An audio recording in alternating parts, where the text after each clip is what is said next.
Hello students, कैसे हैं आप सब। तो वेलकम टू फिजिक्स की Pathshala once again, and this is our new playlist starting chapter 3 current electricity of class 12th। So this is the part 1 of the chapter, and इसमें हम क्या क्या कवर करने वाले हैं देखते हैं। Topics to be covered: electric current, definition and its expression, electric current in conductors, Ohm's law, current density, drift velocity, relation between current and drift velocity, deduction of Ohm's law, limitations of Ohm's law, and resistivity of materials with temperature. Right? So ये सारे topics इस part 1 में cover होने वाले हैं. So without any delay, let us start our video. Okay? So we start with the definition of electric current. So what is electric current? See, in a conductor, you know that there is movement of charges, right? And when we say charges, it is basically movement of electrons. And in a conductor, we have a lot of free electrons, right? Free electrons means the electrons which are free from the bounds of the particular atom. Because in a particular conductor, when all the atoms are lined up together, then one particular electron is not localized in the field of one atom. It is free to move around in the crystal. Those electrons are called free electrons. Obviously, some electrons will be, bound to one particular atom. Those will be valence electrons. They have no role in the conduction of electricity in a conductor. Only the free electrons have a role. So, electric current, by definition, it is the amount of charge passed through a particular cross section in a given amount of time. So I write electric current I, as you know, a little bit of this you have done in class 10th also. Electric current is denoted by the symbol capital I. You can use small I also somewhere. I is equals to Q by T. So Q is the net charge passed in a time interval T, right? If suppose the charge that passes is variable in amount, that is, charge itself is a function of time. The amount of charge that is passing in a given amount of time is not fixed with time, it is changing with time. So, if delta Q is the amount of charge passed in delta T, so then I can be written as limit delta T tends to 0, delta Q by delta T. So this becomes I equals dq by dt. So basically the same form I is equals to q by t takes the differential formation. एक differential equation का form ले लेता है. ये concept कुछ नया नहीं है हमारे लिए. हम जानते हैं जैसे वेलोसिटी होता है डिस्प्लेसमेंट अपॉन टाइम. तो जब हम एवरेज वेलोसिटी की बात करते हैं तो वो total displacement upon total time होता है. वहीं पे जब हम इंस्टेंटेनियस वेलोसिटी की बात करते हैं मैकेनिक्स में, तो हमारे पास instantaneous velocity is ds by dt under the limit that you have squeezed that interval to an instant of time. ठीक है. सो वो डेल्टा टी जो है वो dt बन जाता है. सो that is d by dt of q here in this case. I is equals to dq by dt. तो दैट मीन्स हमारे पास ये जो फिजिकल क्वांटिटी है, और हम जानते हैं कि हमारे 7 फंडामेंटल क्वांटिटीज में से electric current is one of the fundamental quantities. So इसकी एसआई यूनिट जो है वो है एम्पियर. एम्पियर में मेजर किया जाता है. symbol is capital A. SI unit की symbol is capital A. And generally you will find in questions current in MA, which is milliampere or microampere, right? Generally, because ampere is a very big unit. What does this relation I is equals to dq by dt further tells us about? इसके ये further हमारे को इस बारे में क्या बताता है कि अगर मैं एक ग्राफ प्लॉट करूं बिटवीन Q एंड T, तो अगर मेरा ये ग्राफ कुछ इस तरह से है, that is Q is changing with time, जैसा कि मैंने बताया, तो दैट मीन्स किसी भी पॉइंट पे on this curve if I draw a tangent, then I can say the slope of this tangent will be equal to dq by dt. It is not a new concept. It is from the fundamental calculus, which is, we have used so many times in physics, so many times. So slope is equals to dq by dt. So this is I. So that means slope of the charge time graph gives you the current. What else? We can say that हमारे पास अगर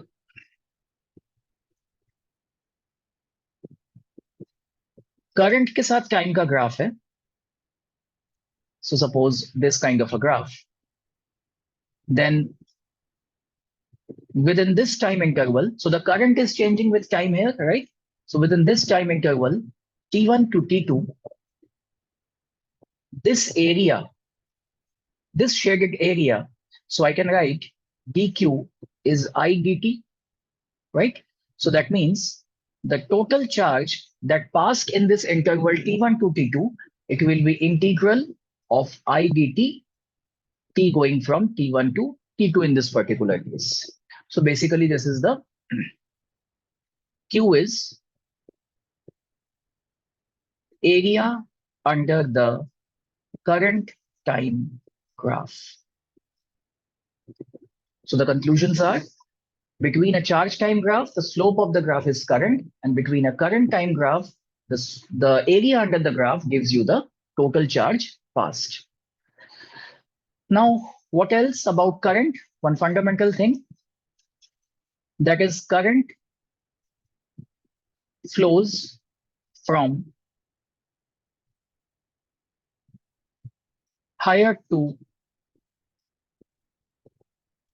lower potential in an electric circuit. What does it mean? It means that, for example, in an electric circuit, this is a very common thing. All the symbols you know in class 10th, this is a symbol of a cell. So when you say this cell is giving a current, and this symbol also, this is called a resistor. So this current I flows. So you very well know that current flows from the positive terminal of the cell to the negative terminal of the cell. But the flow of the electrons, that is the cell provides electrons in the outer circuit. This is the outer circuit. The flow of the electrons is from negative to positive.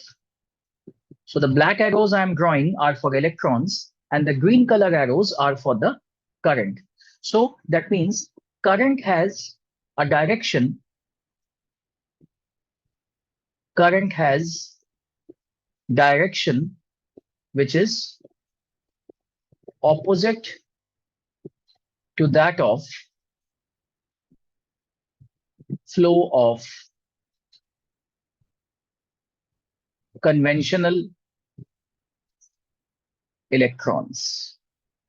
Conventionally, the flow of electrons, right?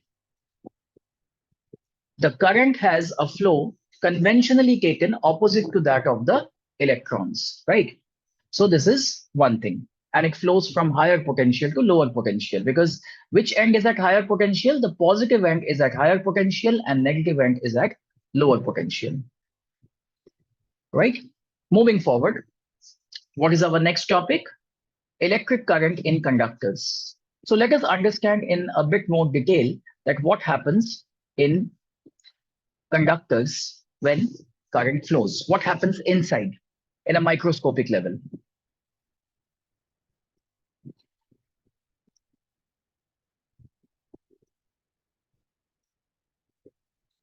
Electrons flow in a conductor. So what does happen? So let's suppose we have a solid conductor. So we can imagine this as a conductor of length L and area of cross section A, right? And obviously the conductor has a lot of free electrons. The number density, that is number of electrons per unit volume, is huge, of the order of 10 to the power 29 per meter cube, right? Huge number of electrons are floating around as free electrons. But the atoms of this conductor, this is not hollow from inside. Suppose I have taken a piece of this conductor. This is a copper. It's a good conductor. So it is made up of copper atoms. So the atoms are tightly bound at its own place. Only the free electrons are floating. So in the solid conductor, atoms are tightly bound, and the free electrons, and free electrons I already mentioned, which is not bound to any particular atom, right? They move randomly, right? They move around randomly. They are not at rest.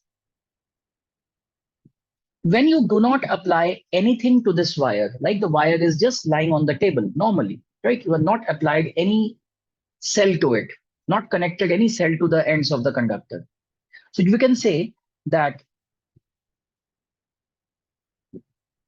in the absence of external electric field, because application of a cell means application of an external electric field. So in the absence of an external electric field,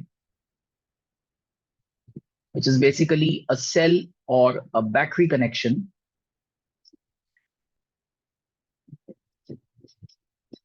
on an average, the number of electrons traveling in a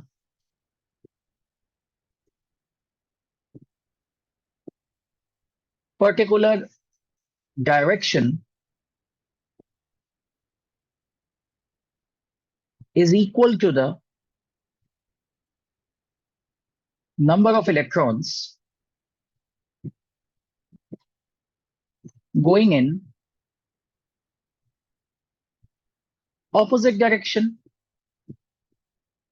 Because statistically speaking, when there is no effect of external electric field, then on an average, the number of electrons which are traveling in any particular direction, then there is also a huge number of electrons statistically equal traveling in the opposite direction. So that means through a given cross section of the conductor,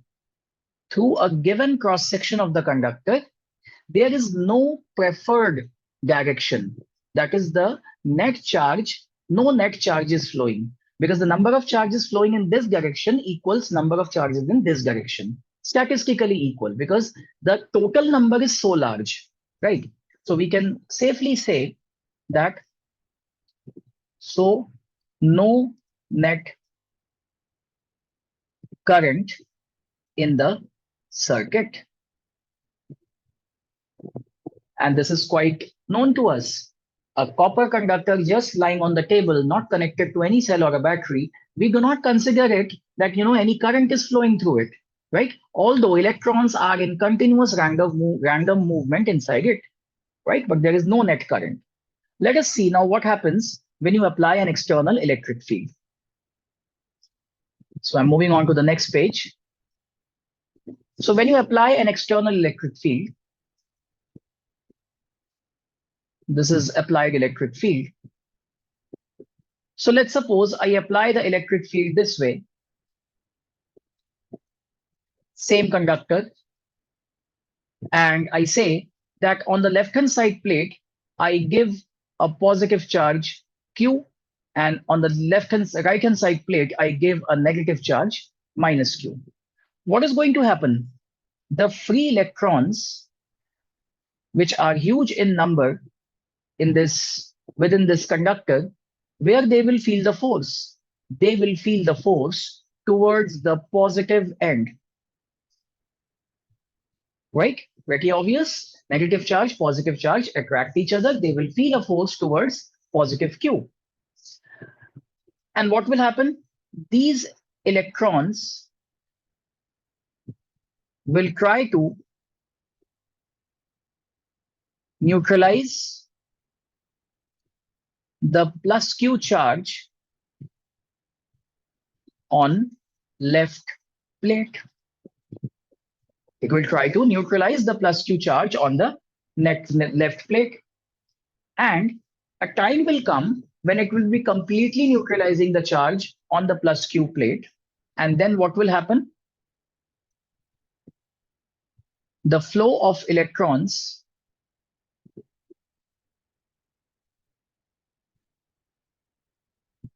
will eventually stop after a while.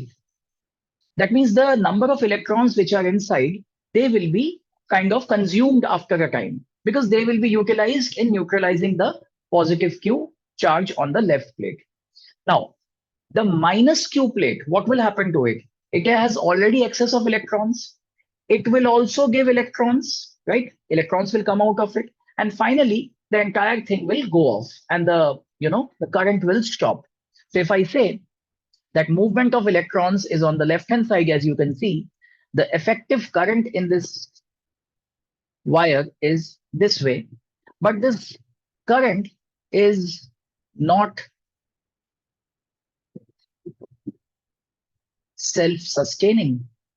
This is not self-sustaining. It will stop after a while. Where is the direction of electric field inside the conductor? This is the direction of electric field from plus to minus, right? But this is not self-sustaining. To make it self-sustaining,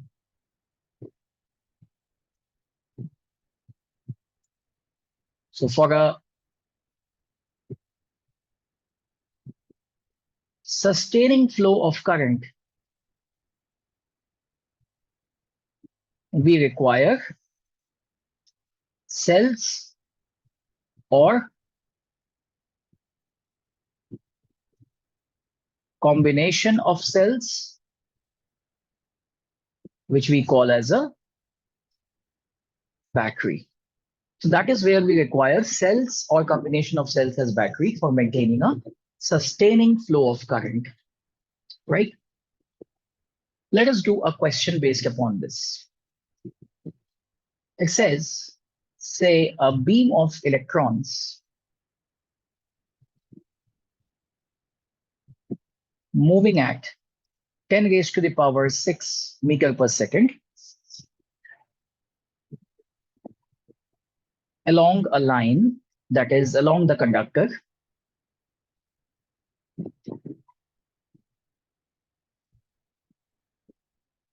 produces a current of 1.6 microampere.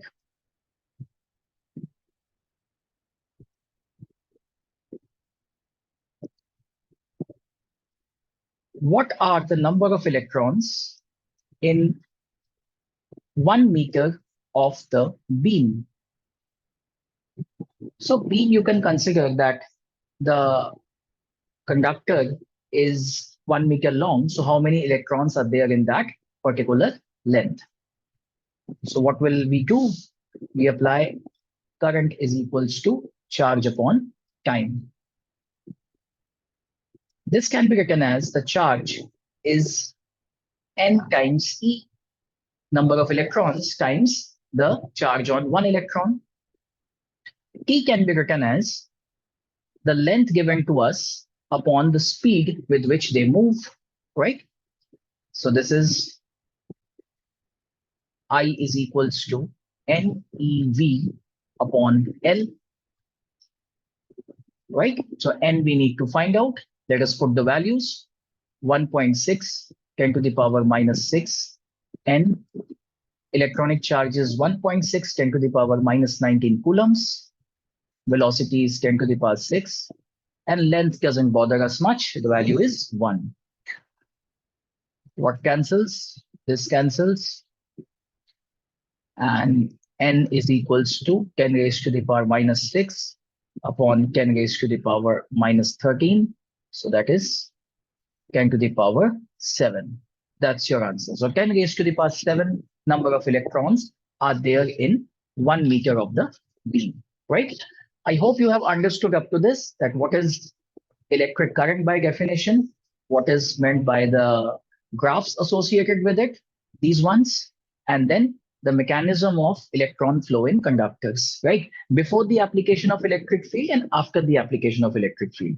A little bit of mechanism is also left, but we will come to that in the later topics within this video only. So hold your horses by the time. So therefore now, let us understand the next topic. So what is there in the itinerary? Number 3, Ohm's law. So let us start Ohm's law.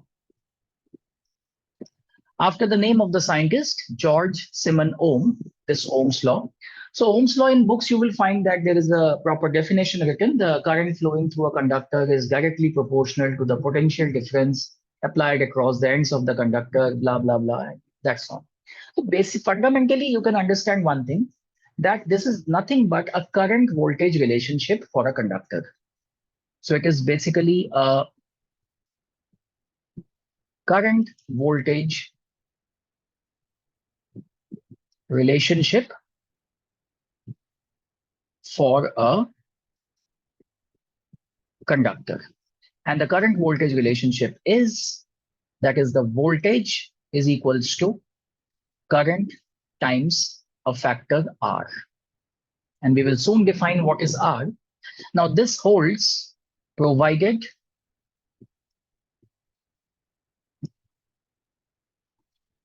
temperature and other physical conditions remain constant. We will soon understand that why temperature needs to remain constant, right? So what is R here? R is the resistance offered by the conductor. Conductor, offers a resistance to the flow of current through it. And that resistance is basically a physical quantity, right? Denoted by the symbol R. And obviously, a physical quantity comes with an SI unit because it is a measurable thing. So it is after the name of the scientist himself, Ohm. The symbol is this. The symbol is called omega. The name of the symbol is omega, right?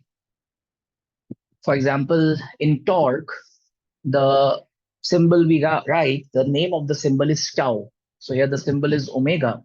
So we can write 1 ohm is 1 volt per ampere. We can write this as well, right? Now, we need to understand on what factors the resistance of a conductor depends. So let us move to the next page. The resistance of a conductor is found to depend on directly to the length of the conductor and inversely to the area of the cross section of the conductor. Combining these two, we get R is equals to rho L by A. You can see I have removed the proportionality sign and put an equal to sign. So the constant of proportionality that comes is denoted by a symbol rho. What is rho? Rho is the resistivity of the material of the conductor. And resistivity means it is specific resistance, also known as specific resistance, because in one of the experiments which used to be in class 12th before, not this in this session anymore, usme there was to find the specific resistance of a given wire, right? Using meter bridge and so on and so forth. The specific resistance is another name for resistivity. So you can see that what is the SI unit? You can easily find the SI unit of resistivity from the formula. That is, it is resistance is ohm, area is meter square, and length is meter. So you get SI unit of resistivity as ohm meter. Right? I hope this is clear up to this part. Resistance depends on the length and the area, that is the geometry of the conductor. And resistivity is the property of the material of the conductor. Resistivity does not depend on the length and area. The factors on which resistivity depends, that will going to come in a while in this video itself. So wait a while, right? We are proceeding in a systematic manner so that everything is very crystal clear in your mind. Certain things we need to learn as we move on in the process, that is, conductance, denoted by symbol G. Conductance is nothing but reciprocal of resistance. So it will be denoted by SI unit, obviously. It will be ohm inverse, or exactly the spelling of the ohm, OHM, the reverse of that, MHO. Or there is another name to it, that is Siemens, denoted by capital S. So ohm inverse or mho or Siemens is the SI unit of conductance. Next comes conductivity, sigma. So we have used this sigma symbol before also, but that was something else. That was surface charge density in electrostatics. Here it is completely different. It is just the same symbol we are using, conductivity sigma, which is nothing but reciprocal of resistivity. And its SI unit is obviously resistivity has unit ohm meter. So this will have unit ohm inverse, meter inverse. So we need to keep in mind these concepts very clearly. And now one more comes, which is current density.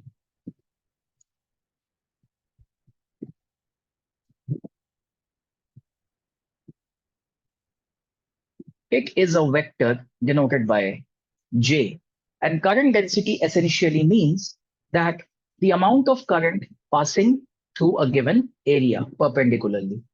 So J is defined as I by A, right? Current per unit area. So its SI unit will be ampere per meter square, right? Very simple. Do not confuse that for area symbol we are using as A, this is area, and the SI unit of current is ampere. So do not confuse between this A and this A. Be very clear about it. Now, we just now learned that Ohm's law is V is equals to IR, isn't it? The current voltage relationship for a conductor is V is equals to IR. And we just now learned that R is equals to rho L by A, right? I can take the L on the denominator on the other side, and this is I by A, and this is rho.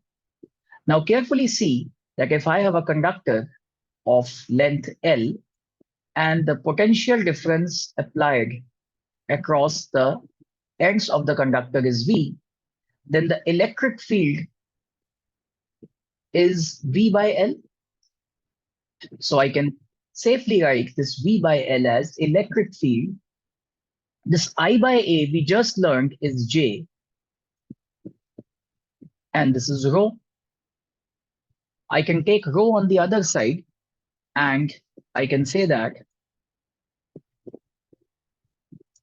this is E by rho is equals to J, or J is equals to 1 by rho, which is sigma times E. And I put a vector sign now. So J is equals to sigma E. 1 by rho I have substituted as sigma. So that means J, current density, and electric field are in the same direction. So this is, we have obtained this from Ohm's law only, and we got a vector notation to it. So that means this is called, remember, this is called vector form of Ohm's law. So this is your vector form of Ohm's law, right? Let us now move to our next topic and let us see what it was. Current density is done. Now the fifth number, drift velocity.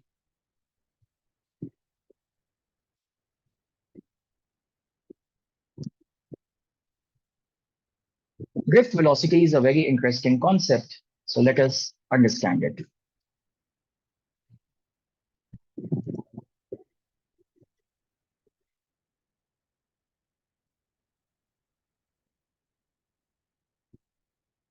Now, you see, we have already learned that the motion of the electrons is random in the absence of electric field, right? So in absence of electric field, motion of electrons is random. They collide with fixed atoms,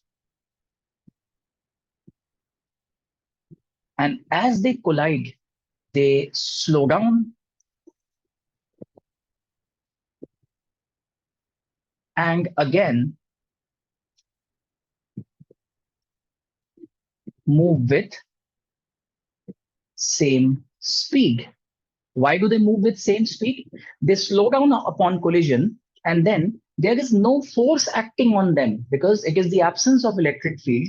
There is no force acting on them. So what happens? That they again move with the same speed. There is nothing, acting on them to make them accelerate. उनको accelerate कराने के लिए कुछ है नहीं, तो वो same speed से मूव करेंगे.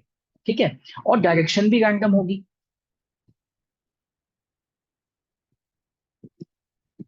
डायरेक्शन भी रैंडम होगी. ये हमने थोड़ी देर पहले देखा जो हम इलेक्ट्रिक करंट इन कंडक्टर्स के बारे में बात कर रहे थे कि स्टैटिस्टिकली एक सर्टेन नंबर ऑफ इलेक्ट्रॉन्स अगर राइट साइड में जा रहे हैं तो एक certain number of electrons left side में जाएंगे. तो क्या होगा? नेट चार्ज जो पास्ट है पर यूनिट टाइम वो 0 होगा. सो कोई करंट नहीं होगा. So the average speed of such random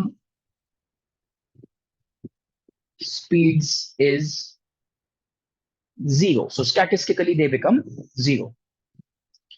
If I say that within a particular length of the conductor,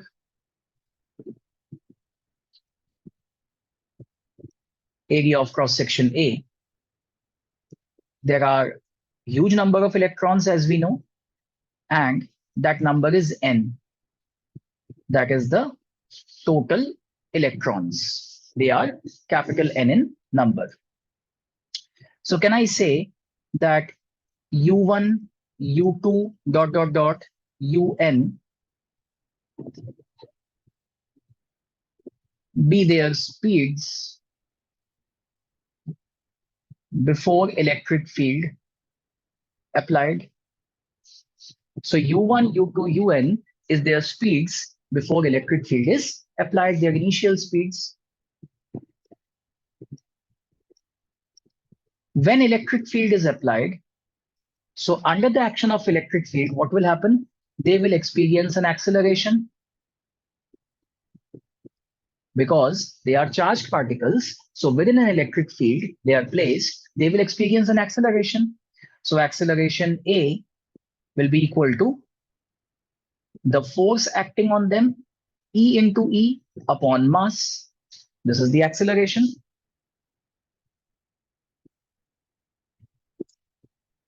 Let T1, T2, dot, dot, dot, Tn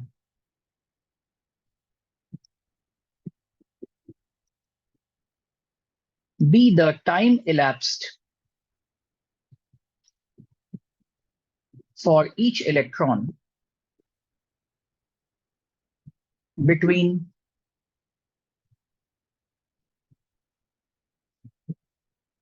two successive collisions.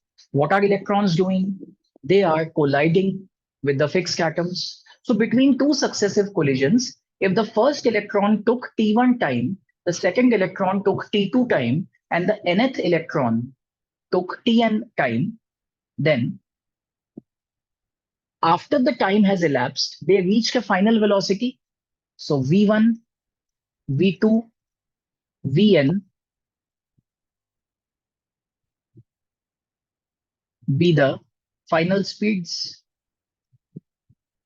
And now this final speed situation is obviously within the application of electric field. This is after electric field is applied. Because then only the speed will change after collision. So we can write the equation of motion for the first electron as V1 is equals to U1 plus A T1. Similarly, V2 is equals to U2 plus A T2.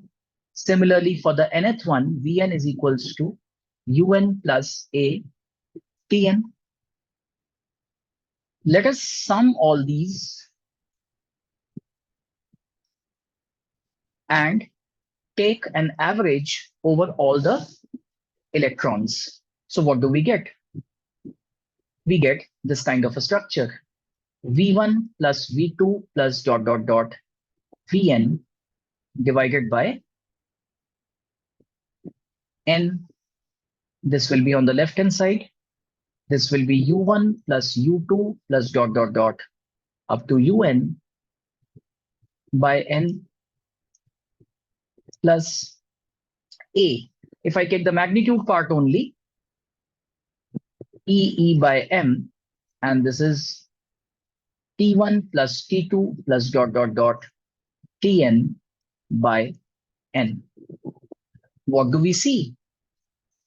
Conceptually, if you see that the average of all the final velocities is the velocity with which it is drifting, the electron is drifting towards the positive end of the conductor. So if this is the positive end and this is the negative end, then the electron is drifting towards the positive end with a speed. The first electron achieves the speed V1, the second electron achieves the speed V2. All such averages, the average of all such final speeds give you a speed. So this average is called drift velocity.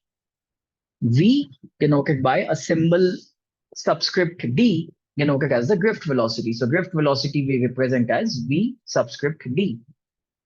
And what about this? The average of all the initial velocities will be zero because initial velocities were in the absence of electric field. So the motion was random. So the average speed of all the random speed is zero. Therefore, this factor goes to zero. So this we are having now E by m. What about this? This average of all the time in which the electron is moving freely, this average of which is electron is moving freely is basically what is happening. This is called relaxation time, tau.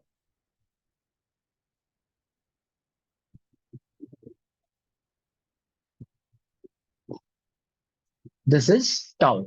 This tau is not any torque. This is called relaxation time.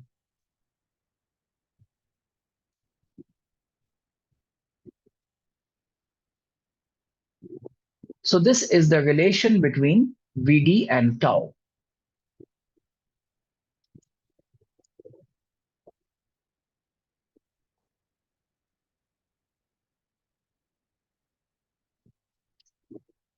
Right?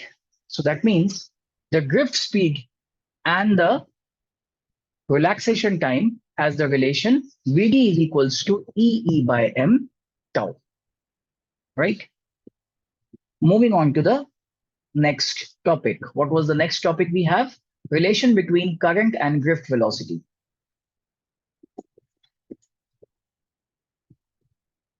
We will use this equation.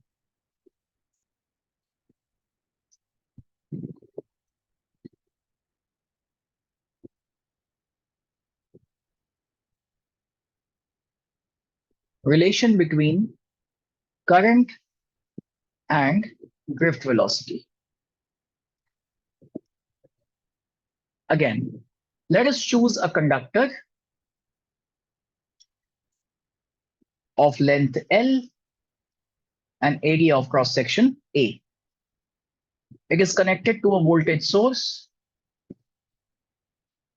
which is giving a potential V. तो ये electrons कहां जाएंगे? ये positive and की तरफ जाएंगे बेटा, right? अब यहां पे हम एक क्वांटिटी डिफाइन करते हैं which is small n, which is called the number density. Number density मतलब नंबर पर यूनिट वॉल्यूम. तो मैं कह सकता हूं कि जो टोटल चार्ज प्रेजेंट है इस वॉल्यूम के अंदर, that is equal to number density times the volume. Volume होगा A into L into the charge of one electron. Number density into the volume AL into the charge of each electron. अगर मैं कहूं कि इस charge को time लगा है पूरे लेंथ को कवर करने में, और ये सारे चार्जेस किस स्पीड से मूव कर रहे थे? एवरेज स्पीड VD से मूव कर रहे थे. So the time taken is L by VD. That means अगर मेरा करंट जो है इफेक्टिव वो इतना चार्ज पास हुआ है इतना टाइम लगा के, so that is equal to NaLe upon L by VD. What gets cancelled? L gets cancelled, and you are having the relation I is equals to NEA and VD. This is the relation between current and drift velocity. Notice here area will be treated as a vector and drift velocity will be treated as a vector. So it's the dot product of two vectors which is giving us a scalar on the left hand side, which is current. Electric current is a scalar. Okay. But now if I write this equation in this fashion, that I take A on the right hand side to the denominator on the left hand side, then I by A becomes NEVD. और हमने थोड़ी देर पहले सीखा है कि I by A क्या होता है. I by A current density देखिए J के इक्वल होता है. सो दैट मीन्स हम कह सकते हैं कि ये जो I by A है ये J है, और अब वेक्टर लग सकता है NEVD. और VD क्या है? VD है इलेक्ट्रॉन के मूवमेंट की स्पीड. मतलब ये जो इलेक्ट्रॉन पे मैंने एरो बनाए हैं ये VD है. और J क्या है? J इलेक्ट्रिक फील्ड के डायरेक्शन में होता है. That means J and VD का डायरेक्शन ऑपोजिट है. सो इसके आगे आएगा एक माइनस साइन. जब मैं वेक्टर फॉर्म में इसको लिखूंगा तो इसके आगे आएगा एक minus sign. So this is the relation between current density and drift speed and current and drift speed. These are the two relations. अब करते हैं डिडक्शन ऑफ ओम्स लॉ. अगला टॉपिक दिखा देता हूं. 7th नंबर पे पहुंच गए हैं हम, deduction of Ohm's law. Okay. Deduction of Ohm's law. Deduction का मतलब ओम्स लॉ तो हमें पता है V is equal to IR, लेकिन माइक्रोस्कोपिकली इन क्वांटिटीज के टर्म्स में ये निकाला जाता है. तो मैंने आपको बताया था ये रिलेशन हम थोड़ी देर में यूज करेंगे. This one VD is equals to EE by M tau. तो देखिए इसका यूजेज अब कैसे होता है. VD is equals to EE by M tau. ठीक है. अभी हमने पढ़ा कि I is equals to NEA VD. तो यहां से हम लिख सकते हैं VD को एज I अपॉन NEA, और E टाउ बाय M को एज इट इज रखते हैं. इलेक्ट्रिक फील्ड को हम लिख सकते हैं V by L, potential difference upon length. अब देखिए हमें ओम्स लॉ डिड्यूस होता हुआ दिखाई दे रहा है क्योंकि हमारे पास V भी आ चुका है और I भी आ चुका है. तो यहां से हमें मिल जाता है V by I is equals to ML upon NE square tau A. V by I को मैं रेजिस्टेंस R लिख सकता हूं, और ये हो जाएगा m/n e² tau into L/A। Now recall कीजिए कि हमारा R जो होता है वो ρL/A के इक्वल होता है, करेक्ट? आपको दिखाई देते हैं, ये देखिए, R is equals to ρL/A। तो देखिए, अगर इन दोनों इक्वेशंस को आप कंपेयर करें तो आप ये पाएंगे क्या, कि आपका जो रेजिस्टिविटी है वो m/में ne² टाउ के इक्वल है। दैट इज, रेजिस्टिविटी किन किन फैक्टर्स पे डिपेंड करता है? देखिए, इसमें से mass of electron and charge of electron तो फंडामेंटल कांस्टेंट्स हैं, तो रेजिस्टिविटी डिपेंड करती है number density and relaxation time. So number density basically जो होता है वो हमें nature of the material decide करवाता है कि मटेरियल का नेचर कैसा है। मटेरियल का नेचर आप क्या बोलेंगे, उसकी नंबर डेंसिटी कितनी है। और टाउ जो फैक्टर है वो टेम्परेचर डिपेंडेंट फैक्टर है। टाउ वैसे तो क्या है, रिलैक्सेशन टाइम। ये देखिए, टाउ वैसे तो क्या है, रिलैक्सेशन टाइम। दैट इज, ये एवरेज टाइम है जो सक्सेसिव कोलिजन्स हुए हैं, हर एक इलेक्ट्रॉन के जो सक्सेसिव कोलिजन्स के बीच में टाइम इलैप्स्ड हुआ है, उन सारे टाइम्स का एवरेज टाइम है रिलैक्सेशन टाइम। तो दैट मीन्स इस रिलैक्सेशन टाइम का डिपेंडेंस किसके साथ है, कंडक्टर को किस टेम्परेचर पे रखा गया है उसके साथ है। अभी शॉर्टली पता चलेगा कि क्या डिपेंडेंस है। इसी के बीच एक फिजिकल क्वांटिटी आ जाती है जो जाननी जरूरी है, बोर्ड्स में क्वेश्चन आया हुआ है इसको लेके एक बार। मोबिलिटी। मोबिलिटी नाम से ही पता चलता है कि कोई चार्ज कैरियर कितना मोबाइल है, कितना मूवमेंट में फ्री है। सो मोबिलिटी का सिंबल है mu. This is defined as drift velocity per unit electric field. Drift velocity की unit metre per second, obviously ये वेलोसिटी है, और इलेक्ट्रिक फील्ड की यूनिट वोल्ट पर मीटर। तो मोबिलिटी की यूनिट क्या हो जाएगी, metre square volt inverse second inverse, याद रखिएगा। ऑल्सो मोबिलिटी को आप ऐसे भी लिख सकते हैं, mobility mu is equals to 1/e। Drift velocity को लिखिए E/m सेम हम ये वाला फॉर्मूला यूज कर रहे हैं, E से E cancel, so mobility also is E tau by m। That means more is tau, more is mobility. इसका मीनिंग क्या है, दैट मीन्स जितना ज्यादा टाइम इलैप्स्ड होगा दो कोलिजन्स के बीच में, दैट मीन्स इलेक्ट्रॉन्स को उतना ज्यादा फ्री टाइम मिलेगा बिना कोलिजन के ट्रैवल करने का। तो जितना ज्यादा वो वाला टाइम होगा उतनी ही ज्यादा मोबिलिटी होगी। जितना बार बार टकराएगा उतनी मोबिलिटी कम हो जाएगी, उसकी मूवमेंट रेस्ट्रिक्टेड हो जाएगी। तो जितना टाउ ज्यादा होगा, फ्री टाइम मिलेगा जितना ट्रैवल करने का, टकराव कम होंगे वो एटम्स के साथ, उतनी मोबिलिटी ज्यादा होगी। ठीक है? तो हमेशा फॉर्मूलेस के मीनिंग को समझने की कोशिश कीजिए। फॉर्मूलेस को कभी भी माइंडलेसली रट्टा मारने से काम हमारा नहीं बनता है, उल्टा काम बिगड़ जाते हैं। नाउ अगला है limitation of Ohm's law. Now limitations of Ohm's law. Ohm's law जो है वो V is equal to I R. That means हमारा ओम्स लॉ तो कहता है कि V is equals to I are.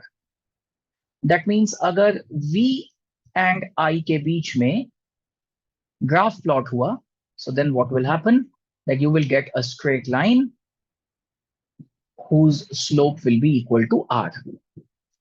Now what is going to happen, ये तो है रियल सिचुएशन। जब हम रियल सिचुएशन में देखते हैं कि ऐसा शुरू में तो रहता है, लेकिन जैसे जैसे करंट हमारा बढ़ता है तो we see that we get this kind of a thing. Starting में तो ग्राफ हमारा स्ट्रेट रहता है, मैं ऑरेंज लाइन से दिखा रहा हूं, और आगे जाते जाते ये ग्राफ हमारा ऐसे बेंड हो जाता है। मतलब जैसे जैसे फर्दर करंट बढ़ेगा, वैसे वैसे व्हाट विल हैपन, दैट हमारा रेजिस्टेंस भी बढ़ता जाएगा, क्योंकि करंट बढ़ने से वायर में हीटिंग होगी, वायर में हीटिंग होगी तो रेजिस्टेंस बढ़ जाएगा, तो हमारा वी आई ग्राफ का स्लोप बढ़ जाएगा, तो वो फर्दर स्ट्रेट लाइन ना रह के वो बेंड कर जाएगा। सो this is a situation for a good conductor only, this is the situation for a good conductor only in real situations. And ये जो हम ग्राफ पढ़ते हैं ये आइडियल सिचुएशन होती है, जो कि आइडियली होता है। सो स्मॉलर करंट्स के लिए आइडियल सिचुएशन वैलिड है, लार्जर करंट्स के लिए ये थोड़ा डेविएट कर जाता है, तो ये एक लिमिटेशन है। For greater value of currents the V I graph do not remain linear any मोर।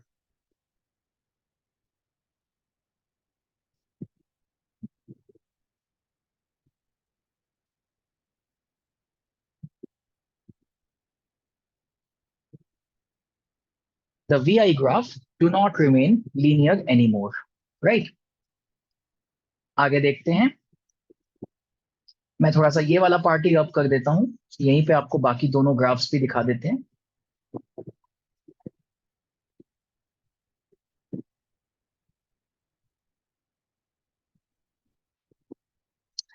अब देखिए दूसरे ग्राफ में क्या है। एक ऐसी सिचुएशन आती है जब हमारे पास ओम्स लॉ फॉलो नहीं होता, और ओम्स लॉ ना फॉलो होने का मतलब है कि वी आई ग्राफ स्ट्रेट ना रहना। तो यहाँ पे एक्सिस में करंट है मिली एम्पियर्स में, यहाँ पे वोल्टेज को हम फॉरवर्ड वोल्टेज बोलते हैं, here the current is in micro amperes, that is less value, and यहाँ पे हम इसे रिवर्स वोल्टेज बोलते हैं। अभी इस ग्राफ के ज्यादा डिटेलिंग आपको नहीं समझ में आएगी, पहले ही डिस्क्लेमर दे देता हूं इस वाले ग्राफ की जो अभी बना रहा हूं मैं, क्योंकि ये डायोड का ग्राफ है, ये सेमीकंडक्टर्स का ग्राफ है, ये सेमीकंडक्टर्स का ग्राफ है। और डायोड एक टाइप का सेमीकंडक्टर है, this is a type of semiconductor diode, ठीक है। तो उसका ग्राफ ऐसा आता है, and it is non linear. तो इसका फॉरवर्ड कैरेक्टरिस्टिक्स में ग्राफ ऐसे जाता है, एंड रिवर्स में ये ग्राफ ऐसे जाता है, ठीक है। अब ये ग्राफ क्यों ऐसा जाता है इसकी डिटेलिंग हमारे पास चैप्टर नंबर 14 सेमीकंडक्टर्स में हम पढ़ेंगे, तो इसकी डिटेलिंग में मैं अभी नहीं जाऊंगा। अभी के लिए जान लीजिए कि ऐसे सिचुएशंस में डायोड्स के केस में the V I graph is not linear, so they do not obey Ohm's law, ठीक है। तो इसको इस केस की तरह इस चैप्टर में फिलहाल हमें याद रखना है एज अ फैक्ट, रीजन हम चैप्टर 14 में पढ़ेंगे बाद में। अब इसी क्लास ऑफ सेमीकंडक्टर्स में एक सेमीकंडक्टर होता है GaAs, this is gallium arsenide. ये एक कंपाउंड सेमीकंडक्टर है। कंपाउंड सेमीकंडक्टर मतलब जो बहुत सारे सेमीकंडक्टर से जुड़ के ये बना है, कंपाउंड सेमीकंडक्टर। तो इसमें देखा गया है कि हमारा वी आई ग्राफ कुछ इस प्रकार है।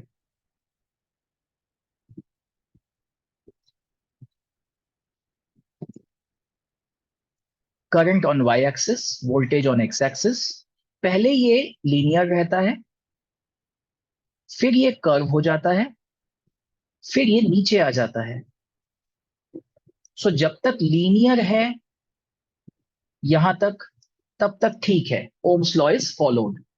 उसके बाद जहां से ये वाला हिस्सा है, ये वाला हिस्सा, this is a non linear portion जिसमें कि Ohm's law is not followed, and something entirely different we observe in this region. इस रीजन में देखिए वोल्टेज के बढ़ने पे current is decreasing, so it is a negative resistance region. Straight line तो है ही नहीं, उल्टा बिहेवियर है कि V के बढ़ने पे I बढ़ नहीं रहा है, I घट रहा है, सो this is representing a negative resistance reason, ठीक है। तो ये हो गए आपके लिमिटेशंस ऑफ ओम्स लॉ। इतना ही है आपके सिलेबस में। अब हम आ चुके हैं अपने इस वीडियो के लास्ट टॉपिक पे। तो लास्ट टॉपिक हमारा है रेजिस्टिविटी ऑफ वेरियस मटेरियल्स। तो इसको बीच में कर देते हैं।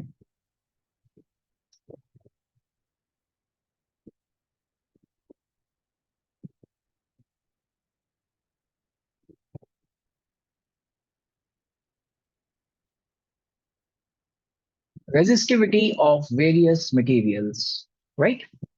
तो इसमें ये देखा गया है कि मेटल्स में जो रेजिस्टिविटी है वो 10⁻⁻8 ओम मीटर से 10⁻⁻6 ओम मीटर तक जाती है।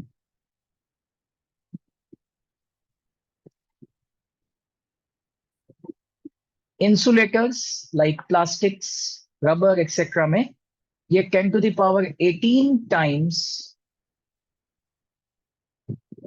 टू दैट ऑफ मेटल्स इस वैल्यू तक जाती है। ठीक है, मतलब ये 10⁻10 से 10⁻12 तक जाएगी। ठीक है, इस वैल्यू का 10⁻18 कर दीजिए। एंड सेमीकंडक्टर्स, ठीक है, सेमीकंडक्टर्स की जो वैल्यू है रेजिस्टिविटी की, resistivity values lies between metals and insulators.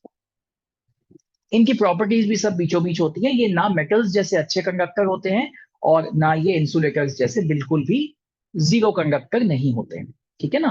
तो इनकी प्रॉपर्टीज बीचों बीच होती है और इनके भी हमारे इलेक्ट्रॉनिक इंडस्ट्री में वाइड एप्लीकेशंस हैं। इनफैक्ट पूरी इलेक्ट्रॉनिक इंडस्ट्री सेमीकंडक्टर के कंसेप्ट पे ही बेस्ड है। अब देखते हैं temperature dependence,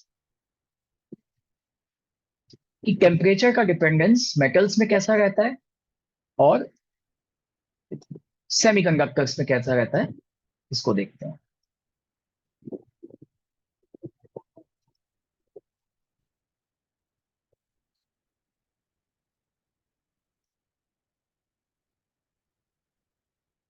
temperature dependence of resistivity.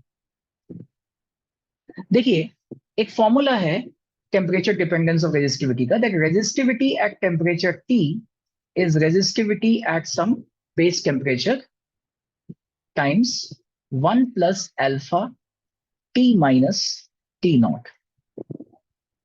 So that means, क्या मीनिंग है, रो नॉट रेजिस्टिविटी की वो वैल्यू है जो कि टेम्परेचर टी नॉट पे है, और रेजिस्टिविटी रो टी वो वैल्यू है जो टेम्परेचर टी पे है। और ये टी माइनस टी नॉट का जो डिफरेंस है, this is delta T. That means आप टेम्परेचर टी नॉट से टी बढ़ाएंगे तो रेजिस्टिविटी रो नॉट से रो टी बन जाएगी। और ये अल्फा क्या चीज है, दिखने में तो प्रोपोर्शनैलिटी साइन जैसा है। अल्फा है एक फैक्टर जिसे टेम्परेचर कोफिशिएंट ऑफ रेजिस्टिविटी कहते हैं। और इसकी ऑब्वियसली यूनिट क्या होगी, डिग्री सेल्सियस इनवर्स और केल्विन इनवर्स। क्योंकि ये डेल्टा टी से मल्टीप्लाई हो रहा है and it has to be dimensionless because वो वन के साथ ऐड हो रहा है, इसलिए इसके डायमेंशंस जो होंगे, यूनिट्स जो होंगे, वो टेम्परेचर इनवर्स के होंगे। ठीक है, तो अब बात करते हैं मेटल्स में क्या होगा और दिस में एलॉयज में क्या होगा। तो ये देखते हैं। तो मैं अब ये वाला ग्राफ मिटा देता हूं।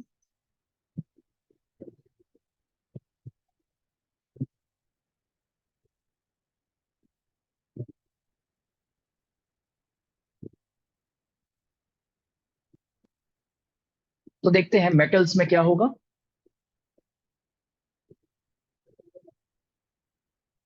Resistivity on the Y axis, temperature on the X axis. ठीक है, टी टेम्परेचर है, टाइम नहीं है, कंफ्यूज मत कीजिएगा। अब देखिए, टेम्परेचर के बढ़ने पे, टेम्परेचर के बढ़ने पे अंदर जो इलेक्ट्रॉन्स हैं, फ्री इलेक्ट्रॉन्स, उनकी कोलिजन बढ़ जाएगी। कोलिजन बढ़ जाएगी तो वो कोलाइड एटम्स के साथ फ्रीक्वेंटली करेंगे। तो एज अ रिजल्ट जो रिलैक्सेशन टाइम है टाउ, वो डिक्रीज कर जाएगा। और रेजिस्टिविटी का फॉर्मूला होता है m upon N E square tau. तो अगर मेरा टाउ डिक्रीज कर जाएगा, सो दैट मीन्स मेरी रेजिस्टिविटी इंक्रीज कर जाएगी। So therefore resistivity versus temperature graph metals के लिए देखा गया है कि ऐसे एक्सपोनेंशियली इंक्रीज करता है। This is the reason for this, ये इसका रीजन है।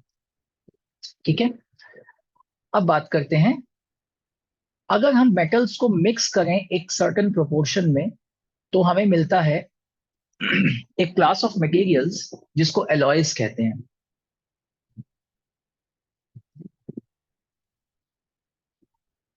तो जैसे पर्टिकुलरली ये ग्राफ जो एनसीईआरटी में गिवन है वो है निक्रोम का। ठीक है, ये एक निकल क्रोमियम एंड आयरन का, निकल क्रोमियम एंड आयरन का एलॉय है। तो इसका ग्राफ कैसा है?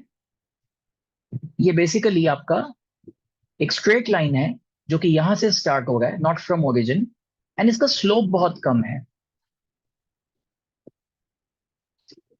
This is a graph with less slope, it is not a very steep slope. अब इसके पीछे रीजन क्या है कि क्यों इसका स्लोप कम है? सी, इन एलॉयज को हम यूज कहां करते हैं? जैसे निक्रोम हो गया, और आपके दो और इंपॉर्टेंट एग्जांपल्स हैं, कॉन्स्टेंटन एंड मैंगनीन। याद रखिएगा, हम ये दो मटेरियल्स यूज करते हैं to make standard resistor coils. कुछ कॉइल्स यूज होती हैं हमारे लेबोरेटरी में, एक्सपेरिमेंट्स में यूज होती हैं, जिसमें कि वो स्टैंडर्ड रेजिस्टर्स होते हैं। उसके अंदर जो कॉइल लगी हुई होती है उसकी एक वैल्यू ऊपर लिखी हुई होती है, एंड उसकी प्रॉपर्टी क्या होनी चाहिए कि उसकी रेजिस्टिविटी एक तो हाई होनी चाहिए, और टेम्परेचर के साथ साथ, सराउंडिंग टेम्परेचर के साथ साथ उसके रेजिस्टेंस वैल्यू में ज्यादा चेंज नहीं आना चाहिए। तो रेजिस्टेंस में चेंज ना आने का मतलब है कि रेजिस्टिविटी में चेंज ना आना, तभी रेजिस्टेंस में चेंज नहीं आया। तो रेजिस्टिविटी में चेंज कब नहीं आएगा? जब उसके अल्फा की वैल्यू स्मॉल होगी। टेम्परेचर कोफिशिएंट, ये जो वैल्यू है, ये वैल्यू आपकी स्मॉल होगी, तभी for a given change in temperature आपका रेजिस्टिविटी में कोई अप्रिशिएबल चेंज नहीं आएगा। इसी रीजन से इसका स्लोप है कम। आप सोचिए, अगर इसका स्लोप ज्यादा होता तो दैट मीन्स उसकी रेजिस्टिविटी बहुत जल्दी जल्दी बढ़ती विद टेम्परेचर, पर यहाँ पे रेजिस्टिविटी को नहीं बढ़ना है, यही प्रॉपर्टी रिक्वायर्ड है, इसलिए इसका स्लोप कम है। So standard resistor coils should have resistivity high and temperature coefficient small. So what are the examples? Constantan and manganin. ये ग्राफ्स याद रखिएगा, एग्जाम में पूछे गए हैं। And the last but not the least, which is your,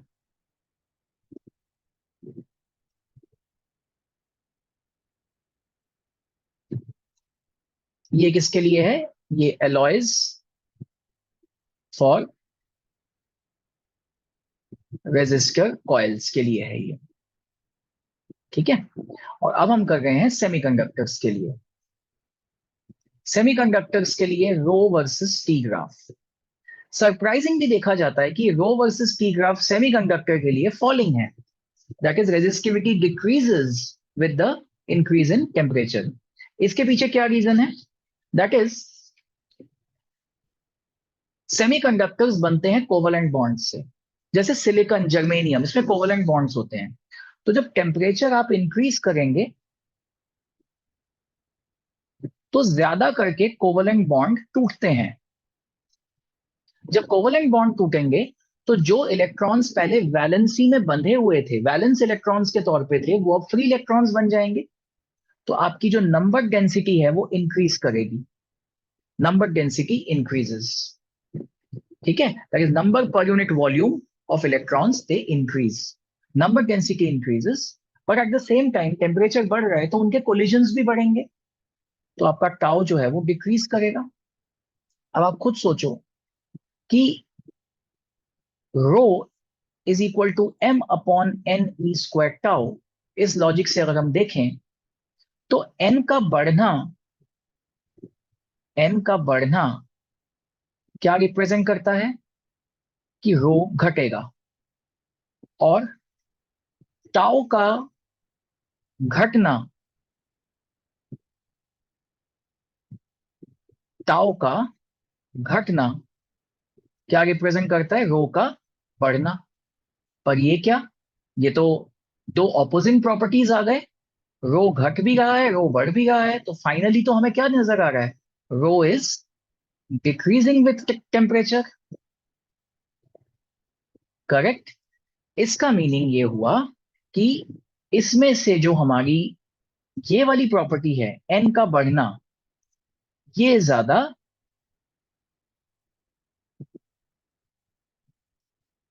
dominating property है।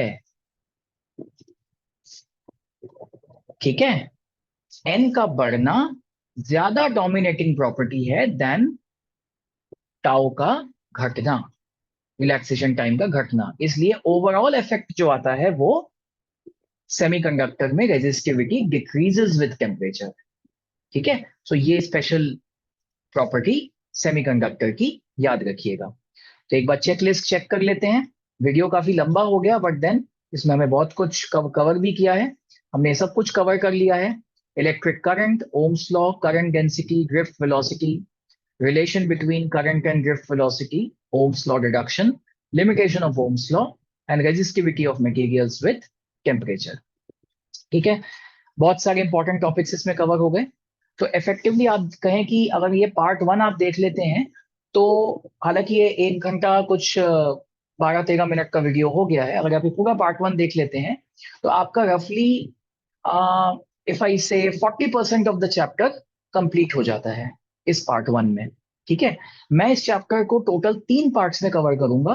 Part 2 में मैं टॉपिक्स लूंगा electrical power and cells in series and parallel, terminal potential difference, internal resistance, right? फिर उस पे क्वेश्चंस भी बनेंगे बहुत सारे। ठीक है, इन टॉपिक्स पे ज्यादा क्वेश्चंस नहीं बनते हैं, इसमें ज्यादा थ्योरी थ्योरी हुआ है। सेकंड पार्ट में जो टॉपिक्स हैं उसमें टॉपिक छोटे छोटे हैं, फिर उस पे क्वेश्चंस करेंगे। ठीक है, एंड थर्ड पार्ट में Kirchhoff's rules and meter bridge मैं अलग से लूंगा पार्ट 3 में ऑफ दिस चैप्टर, फिर उसके क्वेश्चंस लेंगे, and then the chapter will be finished of current electricity. ठीक है, तब तक के लिए ये वीडियो पूरा अच्छे से देखिएगा, वरना आप इसके बेस नहीं बना पाएंगे। उसके बाद हम नेक्स्ट वीडियो पे मुलाकात हमारी होगी पार्ट 2 में। ठीक है, तब तक के लिए बाय बाय, एंड फिजिक्स पढ़ते रहिए फिजिक्स की पाठशाला में। Thank you so much, take care.